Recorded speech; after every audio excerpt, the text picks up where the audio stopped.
የተወደዳችሁ ውድ አድማጮቻችን እንደምን ሰነበታችሁ? ይህ ሳምንታዊ የማረፊያ እንግዳ ፕሮግራማችን ነው። ባሳለፍነው ሳምንት የማረፊያ እንግዳ ፕሮግራማችን ከተዋናይ፣ ከደራሲ፣ ከዳይሬክተር ሚኪ ተስፋዬ ጋር የክፍል አንድ ቆይታ አድርገን ነበር። እነሆ ዛሬም ሳምንቱን ጠብቀን ተገናኘን። ቅዳሜን የዋጀ ጥሩ ቆይታ ይኖረናል። እስከ ዝግጅታችን ፍጻሜ ድረስ አብራችሁ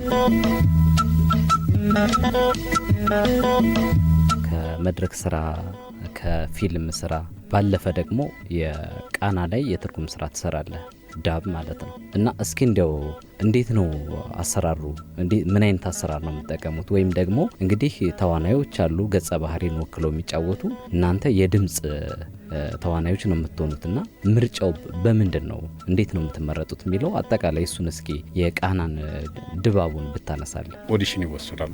ኦዲሽኑ ያተኮረው በድምጽህ ላይ፣ በአርቲኩሌሽን ላይ እና በቶንህ ላይ ነው። አርቲኩሌት ታደርጋለሁ። ያስቸጋሪ ቃላት ቢመጡ መሰማት ይችላሉ። ድምጽህ አንተ የራስህ ድምጽ የራስህ የተለየ ቃና አለው ወይ? ሁለት አንድ አይነት ድምጽ ላያስፈልግ ይችላል። የተለያየ ቃና ያላቸውን ድምጾች መጀመሪያ አርቲኩሌሽን ነው። እዛ የድምጽህ ቃና ነው። ቶኔሽን ነው። በዛ መሰረት ነው ካስትም ሲያደርግህ የሚያደርግህ ካስቲንግ ዳይሬክተሩ። ካስቲንግ ይሄ አሁን እንደው ቃና ትርጉም ለመስራት የሚመለመልበት መንገድ ነው። ከዛ በኋላ ግን ለገጸ ባህሪው ይሄ ድምጽ ለዚህ ገጸ ባህሪ ነው የሚሆነው የሚለው እንዴት ነው የሚመረጠው? ልክ ይሄ ሰውዬ ለዚህኛው ገጸ ባህሪ ይመቻል ብለን ቲያትር ላይ ወይም ፊልም ላይ ካስት እንደምናደርገው ነው ዳይሬክተሩ ይሄን ድምጽ ለዚህ ልጠቀመው የሚለው እና ይገርማል። አሁን እኛ ዳይሬክተር የቲያትርና የፊልም ግራውንድ የለውም።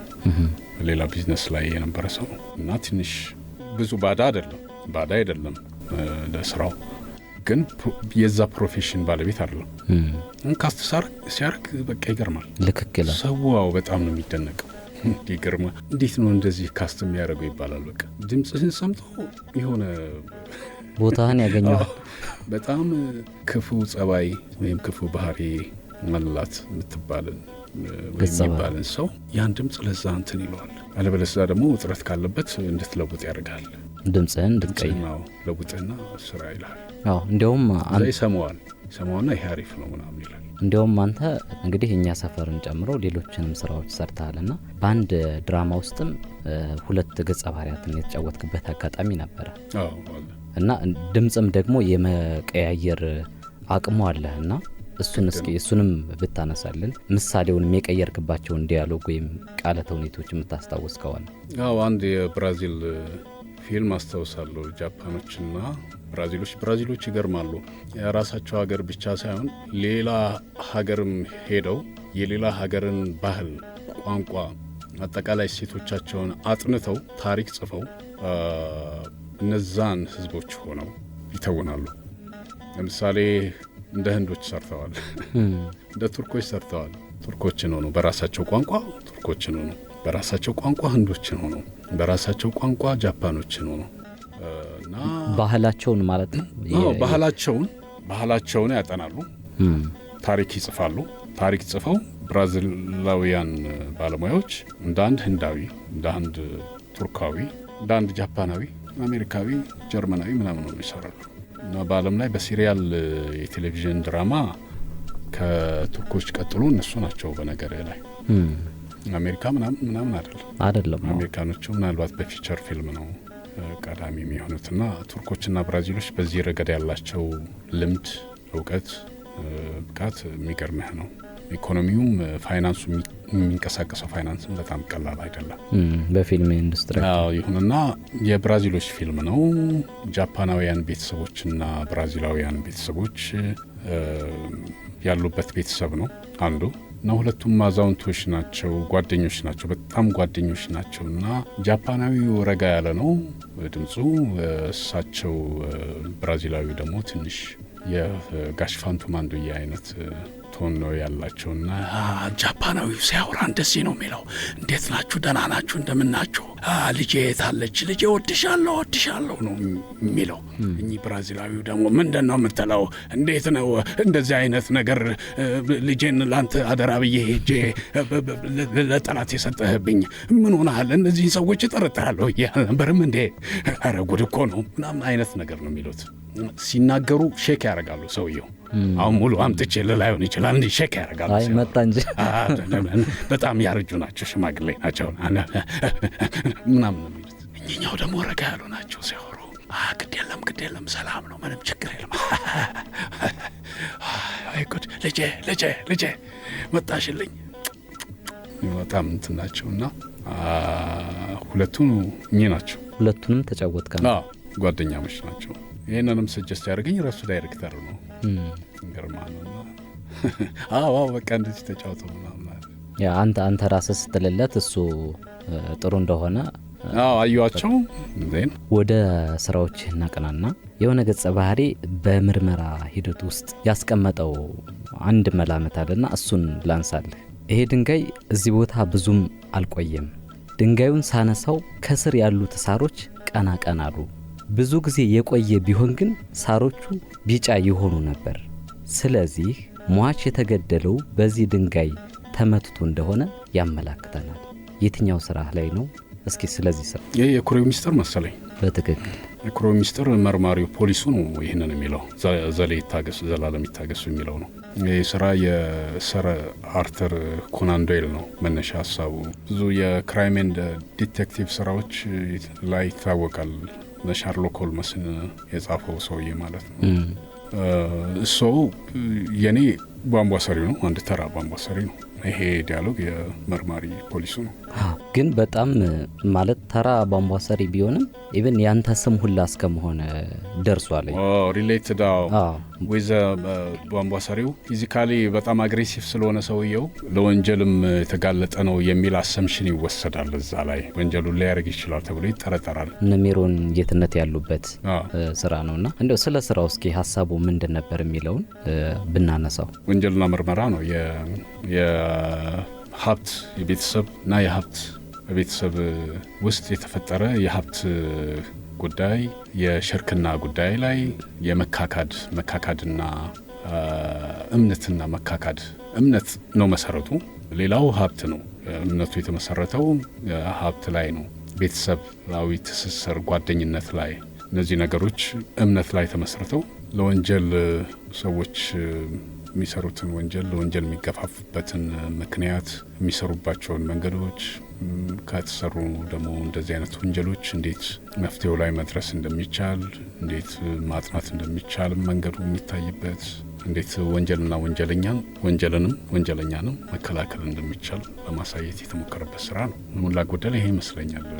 የተወደዳችሁ አድማጮቻችን ያደመጣችሁ የምትገኙት የማረፊያ እንግዳ ፕሮግራማችን። የዛሬ እንግዳችን ደግሞ ሚኪ ተስፋዬ ነው። ደራሲ ነው፣ አዘጋጅ ነው፣ ተዋናይ። እስከ ዝግጅታችን ፍጻሜ ድረስ አብራችሁን ቆይ። የቴሌቪዥን ድራማዎች ጋር በተያያዘ ብናነሳት ጥሩ ነው የማስበው አንዲት ክስተት አለች፣ የሹራብ ታሪክ አለችና እሷን ብናነሳት። ሹራቧ የሙስና የምትባል አጭር ድራማ ነበረችኝ የኢትዮጵያ ቴሌቪዥን።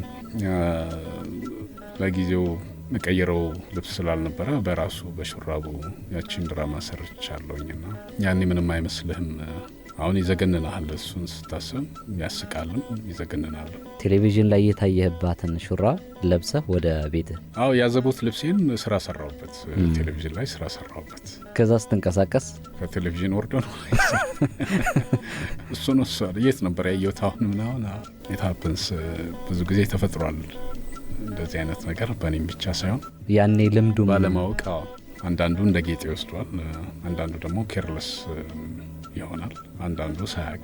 ሌላው ያው ጽሁፍም ትጽፋለህና ወደ አንተ የጽሁፍ ስራዎች እንመለስና የምሁሩ ፍቅር፣ የማር ቤተ መንግስትና ዱዱ የተሰኙ የመድረክ ስራዎችን ጽፈሃል እና ያው ያንተ ጽሁፍ ስለሆኑ የጻፍክባቸው ምክንያቶች ምንድን ናቸው? ምን አይነት ይዘት ያላቸው ናቸው የሚለውን ብታነሳለን። ዱዱና የማር ቤተ መንግስት የህፃናት ቲያትሮች ናቸው።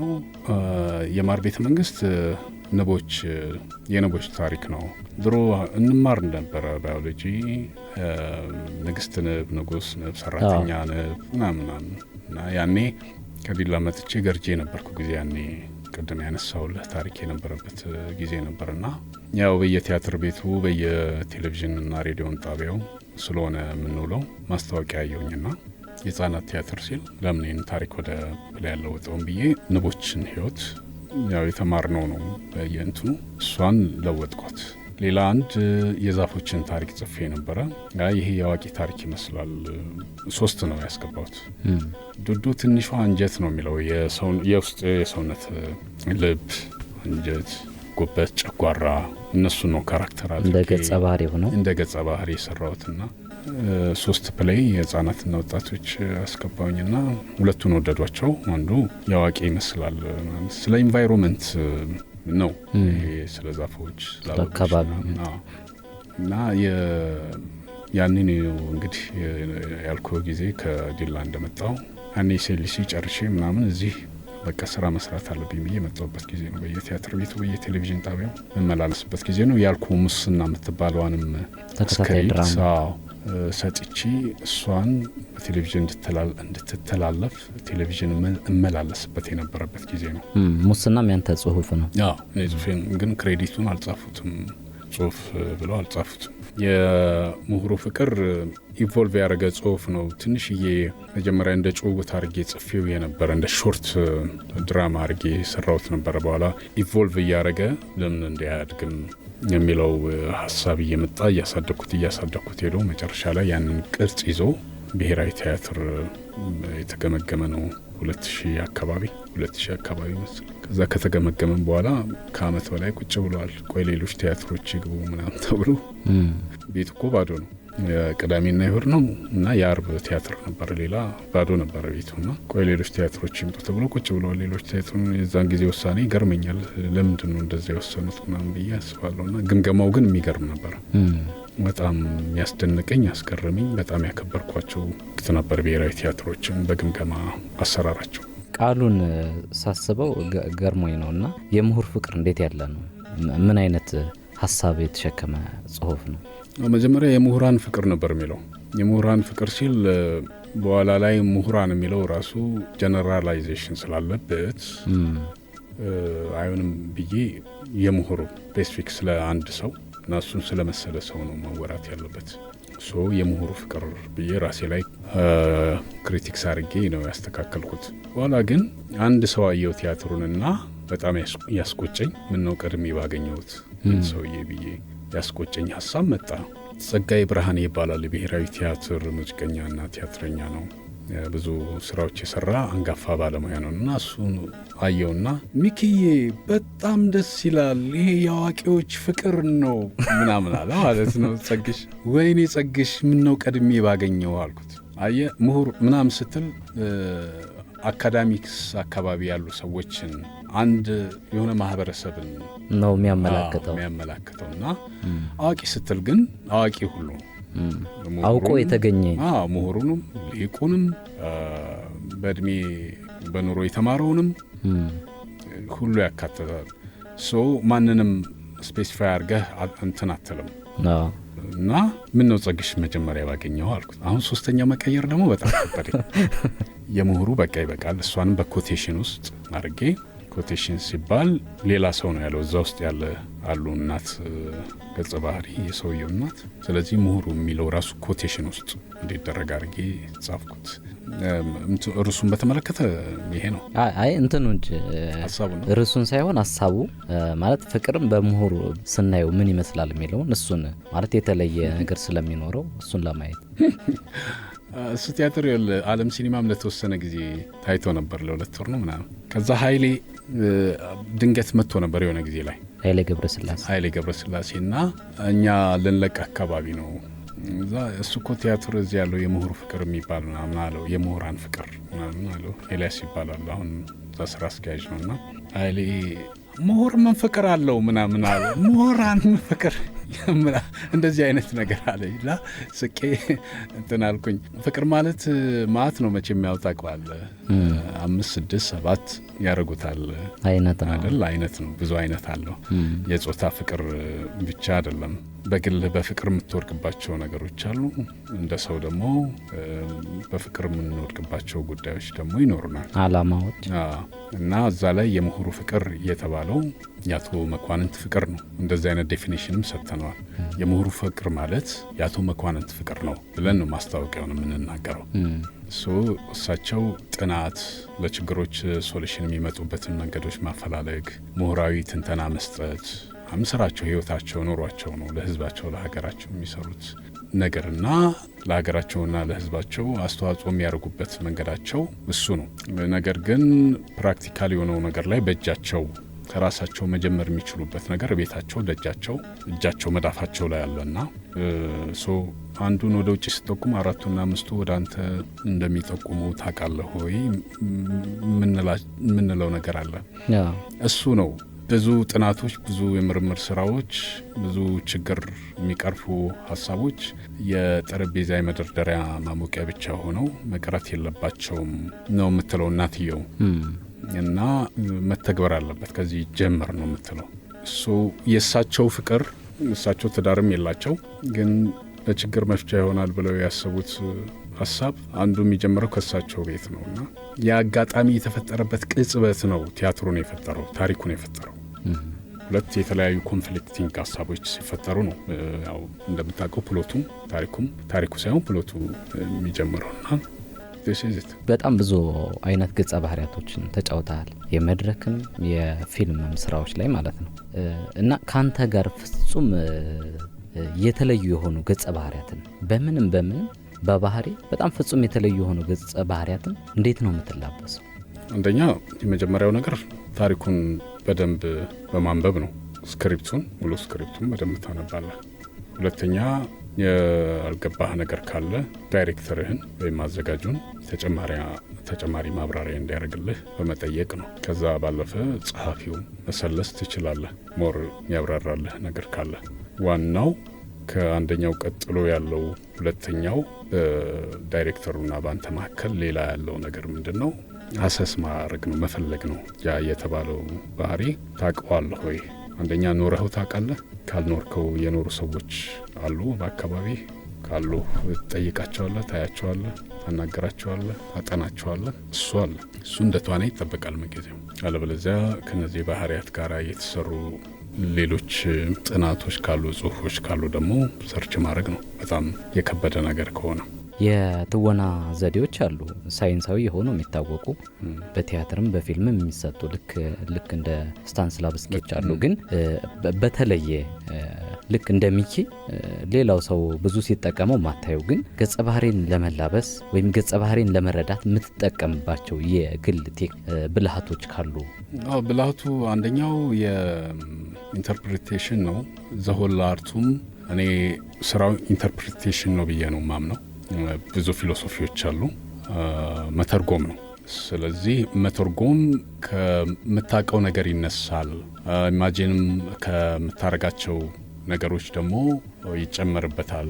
ኢማጂኔሽኑ ደግሞ እሱም ቢሆን ፈጠራ ቢኖርበት እንኳን ከምታውቀው ዓለም ውጪ ብዙ ላይ ወጣ ይችላል። ኢማጂን የምታረገው ነገር አይተህ ከምትጨምርበት ነገር አይወጣም። መነሻ አለው። መነሻው ማን ነው? አንተ፣ አካባቢ፣ ሁኔታ ነው። አንተ ምንድነህ? መጀመሪያ ጥሩም መጥፎም ጨለማም ብርሃንም ተስፋ ለማድረግም አለ። ባንተ ውስጥ ብዙ ነገር አለ። ኃይልም እርጋታም አለ። የብዙ ነገር ድምር ውጤት ነው። ስትኖር ግን አፕላይ የምታረገው ነገር የምትጠቀመው ነገር የትኛው ነው? ባህሪ ሆኖ የሚመጣው ሰውዬ የሚቀዳው አንዱ ካንተ ነው። ስለዚህ የትኛውን አግንኜ ላውጣው? ለዚህ ባህሪ ነው ምኑ ነው? ይሄ ባህሪ የትኛው ነው የገነነበት? የትኛው ነው የሚጮሁበት? የተነገረው ታሪኩ፣ የተነገረው ባህሪው፣ ጸባዩ እየተገበረው ያለው የትኛውን ባህሪዬን ነው? በዛ መልኩ ኢንተርፕሬት አደርገዋለሁ። ሜትድ ትንሽ እንትን አለለም፣ ምርጫዬ አይደለም። ምርጫ የሚሆነው ከኢንተርፕሬቴሽኑ ከከበደኝ ነው፣ ከሱ አቅም በላይ ከሆነ ነው። ገጸ ባህሪው በደንብ ያላወቀው ያክል ከተሰማኝ ሲከብድህ ወይም በጣም ፍጹም ለመሆን ስትፈልግ ሜትድ ውስጥ ትገባለህ። በቅርቡ አንድ ቴዎድሮስ የሚባል ቲያትር ባህሪው ተሰጥቶኝ ስለከበደኝ ዳይሬክተሩ ሜትድን እንድጠቀም ረድቶኛል። በትክክልም ውጤት ማምጣት ጀምሮ ነበር ሜትድ ስጠቀም። ምክንያቱም ስለከበደኝ፣ ለሱ ከብዶኝ ስላየ ኮንሰንትሬት ማድረግ በጣም አቅቶኝ ስለነበረ ሀሳቤ በታተን ስለነበረ ለወትሮ ጠቀምበት የነበረውን መንገድ አስተቶኝ ሜትድ እንድጠቀም ገፍቶኝ ነበርና ሜትዱን ስጠቀም ውጤታማ መሆን ጀምሮ ነበረ። የተለያዩ ቴክኒኮች በተለያየ ገጸ ባህሪ አንጻር ልትጠቀምባቸው እንደ ሁኔታው ታደርጋቸው ትችላለህ። ዩዥዋሊ ለምታውቀው እንትን ሁልጊዜ ሜትድን መጠቀም አደጋ ሊሆን ይችላል። ከባድ ነው ሜትድ በነገር ላይ በተዋናዩ ላይ ካልተጠነቀቀ ከባድ ጉዳትም ሊያደርስ ይችላል። በጣም ጎበዝ ተዋናይ መሆን አለበት፣ መጠንቀቅ አለበት። ከራሱ ጋር ነጥሎ ለማየት የስ በጣም ስለሚዋሃድህ እሱም ስለምትዋሃደው ቴከር ማድረግ አለብህ። በእርግጥ እኛ ሀገር ላይ ብዙ ጊዜ አሁን በትወና በጣም ጠልቆ ከዛ ገጸ ባህሪውንና እሱን መለየት አቅቶት ላይክ እንደዚህ አይነት ችግር ውስጥ የወደቀ ሰው ብዙ ማለት አጋጥሞ ምናምን አያውቅም። ግን ወደ ውጮች ዓለም ልክ አንተ እንዳልከው በጣም ከባድ ጉዳት አለው። ከማንነት አንጻርም የስነ ልቦና ሰዎች ተመድበውላቸው ነው የሚሰሩት። እኔ አንድ ኢምፓየር የሚባል አንድ ፊልም ነበረ ድሮ እና ካፕል ኮቤ እና ዌስት ዋይልድ እና ሴንትራል ዌስት ፓርክ በሚቀርቡበት ዘመን የቀረበ ነው ኢምፓየር የሚባል እና ኒኮ የሚባል አንድ ባህሪ ያለ በጣም አንታይ ሆኖ ነው የሚሰራው እዛ ላይ ጸረ ቀንቀን የስ እና በጣም ሆኖት ነው የሚጫወተው። ሆኖት ይጫወታልና እኔ በልጅነት ልቤ ነው ማየው፣ ግን አሳምኖኛል። ዜን በኋላ ታሪኩን ስሰማ እሱ ተዋናይ የስነ ልቦና ባለሙያ ተመድቦለት ነው። ለመውጣት በጣም ሊያስቸግር ይችላል። በሪል ላይፍ ላይ ፕራክቲስ ልታደርገው ትችላለህ። ሲጋራ ለምዶ፣ ጫት ለምዶ፣ ትወና ላይ መጠጥ ለምዶ ዜን በዛው በሪል ላይፉ የሚቀጥል ባለሙያ ተፈጥሮ ያውቃል። ከማህበራዊ ህይወቱ ጥሩ ያልሆነበት ሁኔታ ላይ ያለን ባህሪ ተጫውቶ ሜቢ በዛው አዳፕቲቭ ሆኖ የቀጠለ ሊኖር ይችላል። ተቸግሬ ነበር ለመውጣት ከዚህ ባህሪ ሲሉ የሰማቸውም ባለሙያዎች አሉ። የድሮቹ የሆኑ ባህሪያትን ተጫውተው አሁን አልጠቅስልህም ስሙን ማልጠቅስልህ ሆን ብዬ ነው። ተቸግሬ ነበር ያሉ ሰዎች አሉ። ተጽዕኖም በእርግጠኝነት ይኖረዋል። እና ትንሽ ጥንቃቄ ይፈልጋል። ያንም እንትን የምትመርጥበት ሜቶድን የምትመርጥበት ደግሞ ባህሪያት አሉ በደንብ የሚጠቅሙ ስሰራቸው በደንብ የሚጠቅምህ ሜቶድ በቃ የሚያግዝህ በጣም ኤፌክቲቭ የሚሆንበት ደግሞ አለ። የተወደዳችሁ አድማጮቻችን ያደመጣችሁ የምትገኙት የማረፊያ እንግዳ ፕሮግራማችን የዛሬ እንግዳችን ደግሞ ሚኪ ተስፋዬ ነው። ደራሲ ነው፣ አዘጋጅ ነው፣ ተዋናይ። እስከ ዝግጅታችን ፍጻሜ ድረስ አብራችሁን ቆዩ። ከሰራቸው ፊልም ውስጥ በምሳሌ ብንረዳው ጥሩ ነው ብዬ ስለማስብ በጣም ልዩ ካንተ ፍጹም ተቃራኒ የሆነ ገጸ ባህሪ ሆኖ ያን ገጸ ባህሪ በደንብ ለመለማመድ ያን ገጸ ባህሪ ለማምጣት ያደረግከውን ጥረትና ስሜቱ ምን አይነት ይመስል እንደነበረ የምታነሳው ካለ በምሳሌነት። አብዛኛዎቹ የአንታይ ወይም የጸረ አቀንቃኝ የምንለው በቋንቋ ረገድ ባህሪያትን ተላብሼ የተጫወትኳቸው ናቸው እና እነሱን ብዙም ከማያቸው አካባቢ ከማያቸውና ሊጫወት ይገባል ብዬ ከማስበው ያጫወት መንገድ ያመጣኋቸው እንጂ ዛትማች በተለየ መንገድ ኢመርሽን ውስጥ ገብቼ ሜቶድን ተጠቅሜ ምናምን የሰራኋቸው አይደሉም። ሲምፕሊ ነው በጣም ሲምፕሊፋይ አድርጌ ኢንተርፕሬት ተደርገው የተሰሩ ናቸው። ግን በጸረ አቀንቃኝነታቸው ከኔ ጋራ በፍጹም የሚቃረኑ ናቸው ባህሪያቱ። እንዳውም የሆነ ጊዜ ታበዛለህ ምናምን ብሎኝ የሆነ ሰው ለምንድን ነው እንደዚህ የምታበዛው እና የኔም ጥያቄ ምናምን አለኝ። አንድ አጋጣሚ የሆኑ ሰዎቹ የሚሰጡኝ እንደዛ ሆነ። ስጫወተው አሳምነው ከሆነ ደግሞ እንደዚህ አይነት ጸባይና ባህሪ ያዳበሩ ሰዎችን ይበልጥ ጠላትና እንዳይፈለጉ የማድረግ እንዳይፈለጉ ማለት ይህንን ባህሪ ሰዎች በፍጹም እንዳይወዱ እንዳያስቡት ምን ዳሜጅ እንደሚከተለውና እንደሚያስከትል እንዲረዱት ነው። በታሪክ ውስጥም በአጻጻፍ ቴክኒክ ረገድ ፕሌይን ተሸክመው የሚሄዱት እነዚህ ባህሪያት ናቸው። የእነዚህ ባህሪያት ጥንካሬና ግነት ነው ፕሎትም ይዞ የሚሄደው በላይፍም ትልቅ ዲስትራክሽን የሚፈጥሩት እነዚህ ናቸው። አሳማኝ መሆን አለበት። ክፋታቸው ያዳበሩት ጸባይ ክፉ ሰው አለ ብዬ አላምንም። እኔ ክፉ ጸባይን ከሁኔታዎች ታዳብራለህ እንጂ በተፈጥሮ ክፉ ሰው አለ ብዬ አላምንም። ግን ክፉ ሰውም ይፈጠራል ብሎ የሚያምኑ ደግሞ ስኩል ኦፍ ታውቶች አሉ። ይሄ እንደተጠበቀው የሚከራከሩባቸው ደግሞ ማስረጃዎች አሏቸው። ጥናቶችም አሉ። ጥናቶች አሉ። ሎው ስኩል አለ አንድ ካታጎሪ አለ። አንድ የህግ ጥናት ክፍል አለ። በተፈጥሮ ይፈጠራሉ ሰዎች ክፋታቸው ብለው የሚያቀርቡት ጥናት አለ። ከስነ ልቦና አኳያ ደግሞ የስነ አእምሮ ሰዎች ህመም ነው በሽታ ነው ብለው አናላይዝ የሚያደርጉትም አናሊሲስ አለ። የሚያቀርቧቸው እንትኖች አሉ። ዝም ብለን ግን እንደ ሰው እንደ ኦፕቲሚስት ሰው ወይም እንደ ማንዴላ ልበለ ሰው ክፋትን ይማረዋል እንጂ አይወለድበትም ምን ብለን እንውሰድ። ክፋትን መማር የሚያስከትለውን ኮንሲኩዌንስ ፊልም ላይ ቲያትር ላይ በደንብ አድርጎ ማሳመንና ማሳየት ያስፈልጋል። ግን አንዳንድ የሚኬ ደግሞ ምን ነገር አለ መሰለህ፣ በጣም እኩይ የሆኑ ገጸ ባህሪያቶችን አንዳንድ ጸሐፊዎች እንዲወደዱ የማድረግ ፓወርም አላቸው። ማለት ለምሳሌ አሁን ወይ ሌባ ከሆነ ወይ ደግሞ በራሱ ጊዜ ፍትህን ለማግኘት የሚሄድ ሰው ከሆነ ያን ነገር ከክፋቱ ይልቅ ይበቃ እንዲወደድ የማድረግ እንትንም አለ።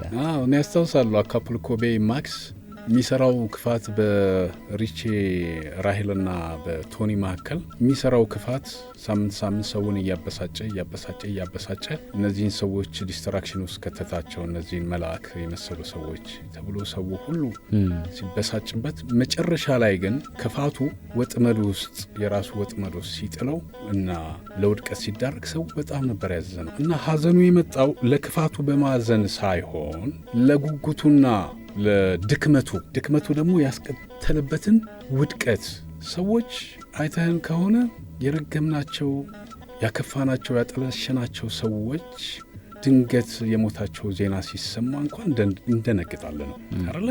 በጣም ከፍተኛ ምሬት ኖሮብህ በዛ ሰው በዛች ሴት ወይም ሰሟን ስሙን ድንገት እንኳን ስታነሳው ሙት ወቃሽ አያርገኝና ብለህ ነው የምትጀምረው። ያቺ ሰብአዊነቷ አለች፣ ማንም ውስጥ አለች። እሷን ሰብአዊነት ማሳደግ ነው የሰው ስራ፣ የአርቱም ስራ፣ የሌላውም ሙያ ስራ። የሌላው ሙያ ብዬ ስለሌላው ሙያ እንትን ላለን እችላለሁ። የስነ ጽሁፉና የኪነ ጥበቡ አንዱ ስራ እኔ እሱ አይደለም ስራ የሚል ሰው ይኖራል። የራሱ ፊሎሶፊ ያለው አንዱ እሱ ነውና ለዛ ነው አየህ ሰብአዊነቷ ትመጣባለች። የሰው ውድቀት፣ የሰው ድክመት፣ የሰው መጨረሻ ምንም ብጠላው ምንም ብትከፋበት ያሳዝናል። መንገዱ ነው የሚያስጠላ። ሄት የምታደርገው መንገዱ ነው። ትንትልለታለ ልፋቱ፣ ካሙ፣ ጥረቱ ለምን እንደሆነ ይገባሃል። የሚያበሳጭህ ምኑ ነው? ያንን ነገር ለማግኘት የሄደበትን መንገድ ነው። ኢኖሰንት አይደለም። ሌሎችን በመጉዳት ነው እሱ ተጠቃሚ መሆን የሚፈልገው። ሌሎችን በማሳነስ ነው እሱ ከፍ ማለት የሚፈልገው። ሌሎችን በማደብዘዝ ነው እሱ መታየት የሚፈልገው። ሌሎችን በማጠልሸት ነው እሱ ንጹህ መስሎ መታየት የሚፈልገው። እሱ መንገድ ነው የሚያበሳጭህ። መጨረሻ ላይ ይሄ ሰውዬ ራሱን ችሎ ቢቆም፣ ሌሎችን ሳይነካ ራሱን ብቻ ችሎ ቢቆም እኮ አፕሪሺየት ማድረግ አይቀርም። ሲወርቅም የሰውዬ እኮ እንዲህ ነበረ ብለህ ትመሰክራለህ። ለዚህኛው ሰውዬ የምታዝነው ግን ለምንድን ነው?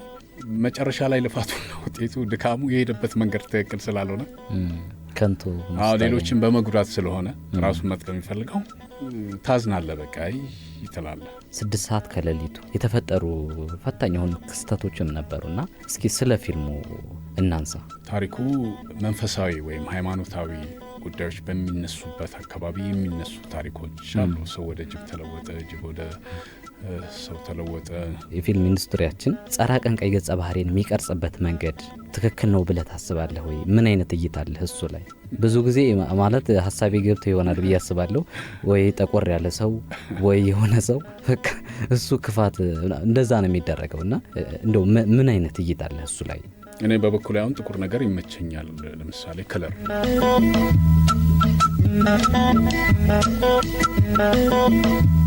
ውድ አድማጮቻችን ከሚኪ ተስፋዬ ጋር የነበረን የክፍል 2 የማረፊያ እንግዳ ቆይታችን ይህን ይመስል ነበር። ሳምንት በክፍል 3 ማለትም በመጨረሻው ክፍል እስክንገናኝ ቸርን ሰንብት።